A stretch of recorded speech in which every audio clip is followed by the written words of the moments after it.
ശ്രീഹരയേ നമഃ ശ്രീഹരയേ നമഃ ശ്രീഹരയേ നമഃ. ഗോപികാജീവനസ്മരണം ഗോവിന്ദ ഗോവിന്ദ. ദശകം 92. കർമ്മമിശ്രഭക്തി. വേദൈ സർവാണി കർമാണി അഫലപരതയാ വർണ്ണിതാനീതി ബുദ്ധ്വാ താനി ത്വയ്യർപ്പിതാന്യേവ ഹി സമനുചരൻ യാനി നൈഷ്കർമ്മ്യമീശ. മാ ഭൂദ്വേദൈർനിഷിദ്ധേ കുഹചിദപി മനഃ കർമ്മവാചാം പ്രവൃത്തിഃ ദുർവർജം ചേദവാപ്തം തദപി ഖലു ഭവത്യർപ്പയേ ചിത്പ്രകാശേ. യസ്ത്വന്യഃ കർമ്മയോഗഃ തവ ഭജനമയസ്തത്ര ചാഭീഷ്ടമൂർത്തിം ഹൃദ്യാം സത്വൈകരൂപാം ദൃശതി ഹൃദി മൃദി ക്വാപി വാ ഭാവയിത്വാ. പുഷ്പൈർഗന്ധൈർനിവേദ്യൈഃ അപി ച വിരചിതൈഃ ശക്തിതോ ഭക്തിപൂതൈഃ നിത്യം വർയാം സപര്യാം വിദധത് അയി വിഭോ ത്വത്പ്രസാദം ഭജേയം. സ്ത്രീശൂദ്രാः ത്വത്കഥാതിശ്രവണവിരഹിതാः ആസതാം തേ ദയാർഹാः ത്വത്പാദാസന്നയാതാൻ ദ്വിജകുലജനുഷോ ഹന്ത ശോചാമ്യശാന്താൻ.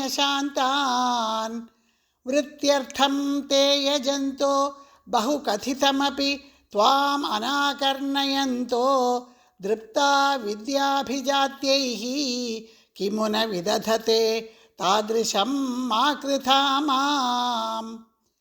പാപോയം കൃഷ്ണരാമേത്യഭിലപതി നിജം ഗൂഹിതും ദുശ്ചരിത്രം നിർലജ്ജസ്യാസ്യ വാചാ ബഹുതര കഥനീയാനി മേ വിഘ്നിതാനി.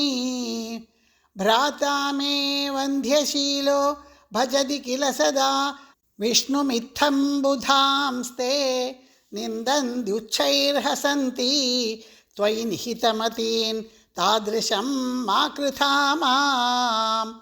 ശ്വേതച്ഛായം കൃതേ ത്വാം മുനിവരവപുഷം പ്രീണയന്തെ തപോഭിഃ ത്രേതായാം ശുശ്രുവാദ്യംഗിതമരുണതനും യജ്ഞരൂപം യജന്തെ.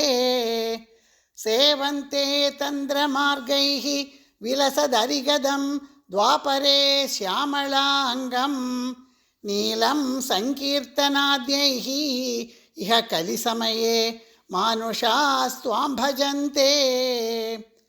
സോയം കാലേയ കാലോ ജയതി മുരരിപോ യത്ര സങ്കീർത്തനാദ്യൈഃ നിർയത്നൈരേവ മാർഗൈഃ അഖിലദ നചിരാത് ത്വത്പ്രസാദം ഭജന്തെ.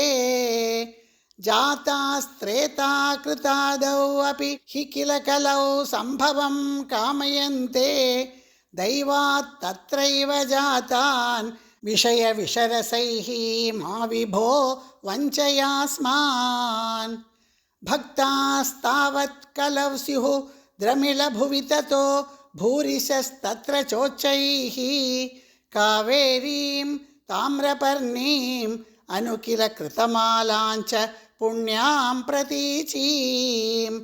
ഹാ മാമപ്യേതദന്തർഭവമപി ച വിഭോ കിഞ്ചിദഞ്ജദ്രസം ത്വയി ആശാപാശൈർനിബധ്യ ഭ്രമയന ഭഗവൻ പൂരയ ത്വന്നിഷേവാം.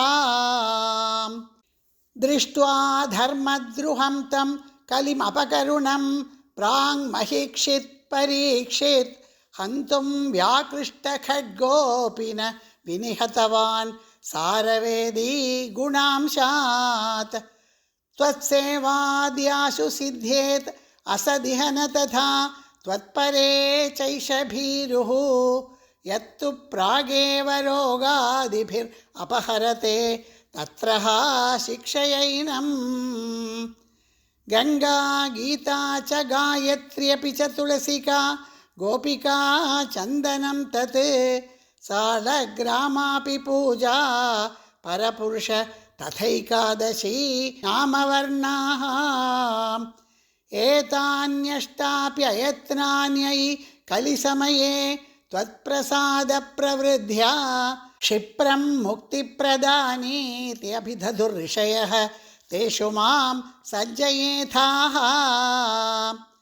देवर्षीणां पितॄणाम् अपि न पुनर्ऋणी किङ्करो वासभूमन् योऽसौ सर्वात्मना त्वां शरणमुपगतः सर्वकृत्यानि हित्वा तस्योत्पन्नं विकर्माप्यखिलमबनुदस्येव चित्तस्थितस्त्वं तन्मे पापोत्थतापान् पवनपुरपते रुन्धि भक्तिं प्रणीयाः तन्मे पापोत्थतापान् पवनपुरपते रुन्धि भक्तिं प्रणीयाः सर्वत्र गोविन्दनाम संकीर्तनं गोविन्द गोविन्द श्रीहरये नमः श्रीहरये नमः।